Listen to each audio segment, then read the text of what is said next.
నంద్యాల జిల్లా ఆళ్లగడ్డ మండలం దిగువ అహోబిలంలో శ్రీ లక్ష్మీ నరసింహస్వామి వారి పార్వేట పల్లకి ఉత్సవం అత్యంత వైభవంగా ప్రారంభమైంది.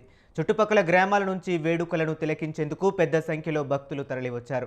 ఆళ్లగడ్డ ఎమ్మెల్యే భూమా అఖిల ప్రియ శ్రీ లక్ష్మీ నరసింహస్వామి పార్వేట పల్లకికి ప్రత్యేక పూజలు నిర్వహించి అనంతరం పార్వేట ఉత్సవాలను తిలకించారు. ఈ పార్వేట ఉత్సవాల సందర్భంగా 33 గ్రామాల్లో 41 రోజుల పాటు శ్రీ లక్ష్మీ నరసింహస్వామి ప్రత్యేక పూజలు అందుకోనున్నారు.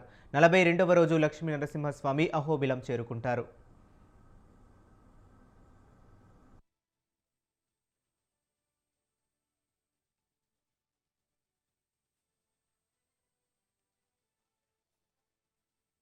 అత్యద్భుతంగా ఈ అహోబిల క్షేత్రంలో ఎగువ అహోబిల క్షేత్రం నృసింహస్వామి వారు, దిగువ అహోబిల క్షేత్రంలో శ్రీ ప్రసాదవర్ధ స్వామి వారు ఉభయ దేవాలతో ఇక్కడి నుంచి స్వామివారు ప్రతి పల్లెలకు వెళ్ళి ఏ రోజు దేవుడు ఏ గ్రామంలో వెళ్తారో ఆ రోజు అక్కడ సంక్రాంతి మహోత్సవం జరిపినట్టు ఈ ఒక్క అనవాయితీ ప్రకారం ఈ రోజు మకర సంక్రమణం కనుమ పండుగ రోజు ఈ ఒక్క ఉత్సవం జరుగుతుంది.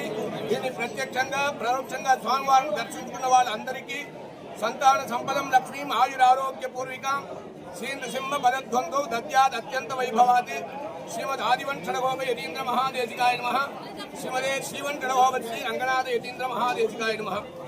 అవి పార్వేట ఉత్సవం అత్యద్భుతంగా ఈ అహోబిల క్షేత్రంలో ఎగువ అహోబిల క్షేత్రం నృసింహస్వామి వారు, దిగువ అహోబిల క్షేత్రంలో శ్రీ ప్రసాదవర్ధ స్వామి వారు ఉభయ దేవాలతో ఇక్కడి నుంచి స్వామివారు ప్రతి పల్లెలకు వెళ్ళి ఏ రోజు దేవుడు ఏ గ్రామంలో వెళ్తారో ఆ రోజు అక్కడ సంక్రాంతి మహోత్సవం జరిపినట్టు ఈ ఒక్క అనవాయితీ ప్రకారం ఈ రోజు మకర సంక్రమణం కనుమ పండుగ రోజు ఈ ఒక్క ఉత్సవం జరుగుతుంది. దీన్ని ప్రత్యక్షంగా పరోక్షంగా స్వామివారిని దర్శించుకున్న వాళ్ళందరికీ సంతాన సంపదం లక్ష్మీం ఆయురారోగ్య పూర్వికం శ్రీ నృసింహ పదధ్వంతో దద్యాద్ అత్యంత వైభవాది శ్రీమద్ ఆదివంశడగోప యతీంద్ర మహాదేశికాయ నమః శ్రీమదే